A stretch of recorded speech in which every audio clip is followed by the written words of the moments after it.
పొగాకు అంటారు, పరామర్శిస్తున్నాం అంటారు, వెళ్ళి వాళ్ళ పంటలు నాశనం చేయడం తప్ప వీళ్ళకి రెండో పనే లేదండి. ఎప్పుడు జగన్మోహన్ రెడ్డి బయటకు వస్తే 1-2 ప్రాణాలు పోవాల్సిందే.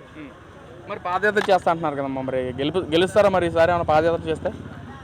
పాదయాత్ర చేస్తే 5 సంవత్సరాలే ఏం చేయలేకపోయారు. నువ్వు పాదయాత్ర చేస్తే ప్రజలు ఎవరో చూస్తా ఊరుకోరు.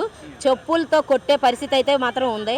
ఎవరో చేయడం ఇవాళ 11 సీట్లు కూడా నువ్వు నిలబెట్టుకునే పరిస్థితి కూడా నీకు లేదు. మీకు ఆ 11 సీట్లు కూడా ప్రజలు ఇచ్చారంటే ఆ 11 సీట్లకు కూడా మీకు న్యాయం చేయలేకపోతున్నారు. ఎవరైనా సమాధానం అడిగితే మీరు సమాధానం కూడా దానికి తగ్గట్టు సమాధానం కూడా మీ దగ్గర లేదు. చెప్పే ధైర్యం కూడా లేదు. పోలవరం కూడా నువ్వు ఎలా ఉన్నదాన్ని అలాగే మట్టు పెట్టావు తప్ప దాన్ని రికవరీ చేయడం కూడా నీకు చేత కాలేదు. మీ పేరండి? లక్ష్మి అండి. మేడం ఏం చేస్తారు? మేము హౌస్ వైఫ్. మేడం మరి ఈ రోజున వైసీపీ నాయకులందరూ మాట్లాడుతున్నారు, అసలు మహిళలకి అందాల్సిన పథకాలు ఏమీ చంద్రబాబు అమలు చేయట్లేదు. గతంలో నా ప్రభుత్వంలోనే నవరత్నాల పేరు ప్రతి మహిళకి ప్రతి సామాన్యులకి సక్రమంగా టైం టు టైం అందించిన ప్రభుత్వం మాది అంటే అంటున్నారు. ఈ రోజున బడ్జెట్ సమావేశాలు జరుగుతున్న టైంలో కూడా అసలు మహిళలకి పెద్ద వేయలేదు చంద్రబాబు, మా ప్రభుత్వం వేసా అంటున్నారు. మేడం ఒక మహిళగా మీరేం చెప్తారు దాని గురించి? ఖచ్చితంగా చంద్రబాబు నాయుడు గారు మాట తిప్పకుండా మడం తిప్పకుండా నేను సూపర్ 6 పథకాలను కూడా ఆయన అధికారంలోకి రాగానే 4,000 ఫింక్షన్ చేస్తానని చెప్పి ఆయన చేసినటువంటి ఘనత చంద్రబాబు నాయుడు గారికి దక్కుతుందండి.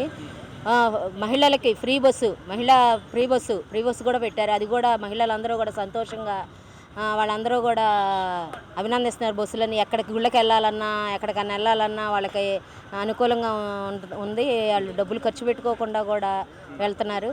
ఇంకోటి తల్లికి వందనం, ఎంతమంది పిల్లలు ఉంటే అంతమందికి కూడా ఇస్తానని చెప్పి జగన్మోహన్ రెడ్డి గారు ఎంతమందికి ఉన్న అంతమందికి ఇస్తానని చెప్పి మాట తప్పి మడం తిప్పారు. ఇవాళ చంద్రబాబు నాయుడు గారు మాట తప్పకుండా మడం తప్పకుండా ఎంతమంది ఉంటే అంతమందికి కూడా పిల్లలకు 15,000 రూపాయలు చొప్పున, 4 ఉంటే 4, 3 ఉంటే 3కి కూడా అందరికీ ఇవ్వడం అయితే జరిగిందండి. అంటే కానీ వైసీపీ నాయకులు ఎందుకంటే మన ఈ రోజున బడ్జెట్ సమావేశాల దృష్ట్యా వాళ్ళు మాట్లాడితే ఏదైతే ఎన్డీ కూడా ప్రవేశపెట్టిన 3,32,000 కోట్లు ప్రవేశపెట్టారు బడ్జెట్లో, కానీ వైసీపీ వాళ్ళు దాన్ని వ్యతిరేకిస్తూ ఆల్రెడీ చంద్రబాబు మన రాష్ట్రంలో 20 నెలల కాలంలోనే 3,00,000 కోట్లు అప్పులు చేశారు మన రాష్ట్రాన్ని, ఇంకే విధంగా బడ్జెట్ వెచ్చిస్తారని చెప్పి మాట్లాడుతున్నారు. ఎలా చూడొచ్చు అంటారు? అప్పులు చేసిన నాయకుడు ఎవరైనా ఉన్నారని జగన్మోహన్ రెడ్డి అండి. ఇవాళ లోకేష్ గారు పిల్లలకి ఫీజులు కట్టకుండా ఫీజు రీఎంబర్స్మెంట్ వేయకుండా వాళ్ళ సర్టిఫికెట్లను కాలేజీ వాళ్ళ దగ్గర ఉంటే వాళ్ళ నారా లోకేష్ గారు పిల్లలందరికీ కూడా వాళ్ళ పాత బకాయిలు ఫీజు రీఎంబర్స్మెంట్ ఇవ్వటం అయితే జరిగిందండి. వాళ్ళందరూ కూడా స్టూడెంట్లు సంతోషంగా వ్యక్తం చేస్తున్నారు. కానీ ఎందుకని వైసీపీ వాళ్ళు మాట్లాడుతూ గత ప్రభుత్వ హయాంలో నాడు నేడు కింద కొన్ని వేల కోట్లు వెచ్చించాము, ఈ రోజున కూటమి ప్రభుత్వం వచ్చింది అసలు ఏమీ చేయలేదంటా ఉన్నారు. మరి ఎందుకని? ఏమీ చేయలేదని అమరావతి 3 రాజధానులు అన్నావు, నువ్వు ఏం చేసావు? ఒక రాజధాని కూడా చేయలేదు. ఇవాళ నారా చంద్రబాబు నాయుడు గారు వచ్చాక అమరావతిని ఏకైక రాజధానిగా తయారు చేయటానికి సిద్ధంగా ఉన్నారు. పోలవరం కూడా నువ్వు ఎలా ఉన్నదాన్ని అలాగే మట్టు పెట్టావు తప్ప దాన్ని రికవరీ చేయడం కూడా నీకు చేత కాలేదు. ఇవాళ నారా చంద్రబాబు నాయుడు గారు ఆయన ఒక దాని మీద దృష్టి పెట్టి దాని డెవలప్మెంట్ అయితే బాగా చేయడం జరిగింది. ఇవాళ దాన్ని ఎలా ఉందంటే కళకళలాడుతూ ఉందండి పోలవరం కూడా. మీకు ఏది అది కూడా చేయడం చేత కాలేదు. ఇవాళ బడ్జెట్ల గురించి చదువుల కంపెనీల గురించి గూగుల్ కంపెనీ దేశంలోనే అతి పెద్ద కంపెనీ మన రాష్ట్రానికి వచ్చింది. చదువుకునే యువత కూడా ఇవాళ నీ హయాంలో పిల్లలందరూ కూడా వలస వెళ్ళిపోయిన పరిస్థితి అయితే వచ్చింది. ఇవాళ నారా లోకేష్ గారు కంపెనీలు తీసుకొచ్చి చదువుకునే యువతకి ఉద్యోగాలు తీసుకొచ్చే ప్రయత్నం అయితే చేస్తూ ఉన్నారు. ఖచ్చితంగా కూడా అది చేస్తారు. పిల్లలందరూ కూడా ఇతర దేశాలకు వెళ్లకుండా ఇక్కడే ఉద్యోగాలు చేసేటట్టు అమలు పరుస్తారని అనుకుంటున్నాం. ఏదైతే నాడు నేడు కింద డెవలప్ చేసిన ప్రభుత్వం మాది, అసలు ఈ కూటమి ప్రభుత్వం అసలు ఏం చేస్తుంది, స్కూల్ని డెవలప్మెంట్ చేయకపోయింది పోగా నాశనం చేస్తుందని చెప్పి అంటా ఉన్నారు. మరి మీ అభిప్రాయం ఏంటి మేడం ఆ విషయంలో? ఇవాళ నాడు నేడు కార్యక్రమంలో వాళ్ళైతే రంగులు వేసుకున్నారు. స్కూళ్ళకి, గవర్నమెంట్ స్కూళ్ళకి పుస్తకాల మీద వాళ్ళ ఫోటోలే, మళ్ళీ స్థలాలు రిజిస్ట్రేషన్ వాటి మీద మా ఫోటోలే అన్నారు. పొలాలు పాస్బుక్ల మీద మా ఫోటోలే అన్నారు. అన్నిటి మీద నీ ఫోటోలు వేసుకున్నావు తప్ప నా ఫోటోలు వేసుకొని దాచుకుందామా అని చేసావు తప్ప ఇవాళ ఏమీ చేయలేదు. ఇవాళ లోకేష్ గారు, చంద్రబాబు నాయుడు గారు, పవన్ కళ్యాణ్ గారు కూడా ఇవాళ గవర్నమెంట్ స్కూల్ని ప్రైవేట్ స్కూల్ లాగా డెవలప్మెంట్ చేస్తున్నారు. చదువును కూడా చాలా డెవలప్మెంట్ పెంచారు. ఇంగ్లీష్లో తెలుగు ఇంగ్లీష్లు కూడా పిల్లల్ని బాగా డెవలప్మెంట్ చేసి చదువులను అభివృద్ధిలోకి తీసుకొస్తున్నారు. ఇవాళ నువ్వు 5 సంవత్సరాలు చేయలేని పని ఇవాళ నారా లోకేష్ గారు, చంద్రబాబు గారు, పవన్ కళ్యాణ్ గారు కూడా చేస్తున్నారు. మేడం, మరి ఏదైతే ఈ రోజున బడ్జెట్ సమావేశాలు జరుగుతున్నాయి, మరి ఎప్పుడు చూసినా జగన్మోహన్ రెడ్డి కానీ వైసీపీ నాయకులందరూ మేము ప్రజల మనిషిని ప్రజల కోసం ఎంత దూరం వెళ్తామని చెప్పి మాట్లాడుతున్నారు. మరి ప్రజల మనిషిని అనుకున్నప్పుడు 11 నియోజకవర్గాల్లో వైసీపీ పార్టీ గెలిచింది. మరి మా నియోజకవర్గాల తరపున 11 ఎమ్మెల్యేలు అసెంబ్లీకి వెళ్ళి మాట్లాడగలరా మేడం? మాట్లాడాలి కదా, ఎందుకని మాట్లాడట్లేదు అనుకోవచ్చు. వాళ్ళు అసెంబ్లీకి వెళ్ళాలంటేనే వాళ్ళు భయపడుతున్నారండి.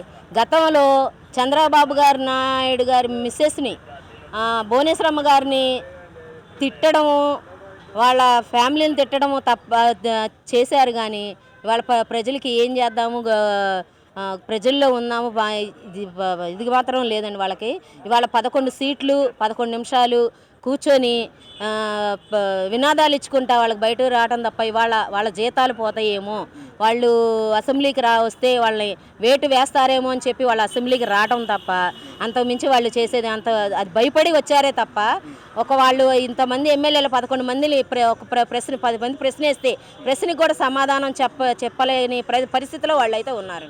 ఇటు పక్కన శాసనమండలిలో కూడా ఏదైతే లోకేష్ గారు కానీ అనిత గారు ఏదైతే మాట్లాడుతున్నారో దానికి కూడా సమాధానం చెప్పలేక ఒకవేళ క్వశ్చన్స్ అడుగుతుంటే మేము వాకౌట్ చేస్తామని చెప్పి బొత్స సత్యనారాయణ గారు మాట్లాడుతాం. ఎంతవరకు కరెక్ట్ అంటారు? గెలిపించింది దీనికైనా వాకౌట్ చేయడానికి గెలిపించింది మీకు ఆ 11 సీట్లు కూడా ప్రజలు ఇచ్చారంటే ఆ 11 సీట్లకు కూడా మీకు న్యాయం చేయలేకపోతున్నారు. ఎవరైనా సమాధానం అడిగితే మీరు సమాధానం కూడా దానికి తగ్గట్టు సమాధానం కూడా మీ దగ్గర లేదు, చెప్పే ధైర్యం కూడా లేదు. గతంలో భువనేశ్వర్ గారిని తిట్టారు, ఇవాళ అంబటి రాంబాబు గారు చంద్రబాబు గారు తల్లిని తిట్టారు.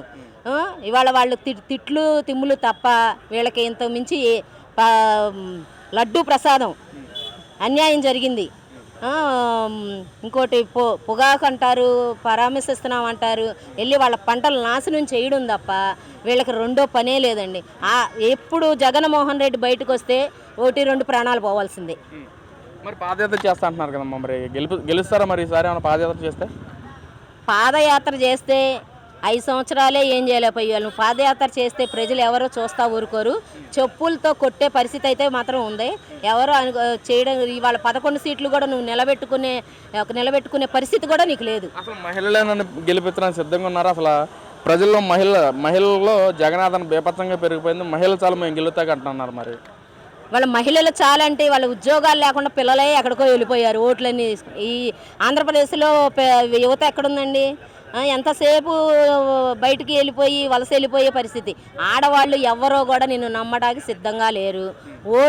ఓటైతే మాత్రం నీకు వేయటానికి సిద్ధంగా లేరు. నువ్వు బయటకు వచ్చినా కూడా నువ్వు గెలవటానికి మాత్రం ఎటువంటి ఆడవాళ్ళు మాత్రం సిద్ధంగా అయితే లేరు గెలిపించడానికి.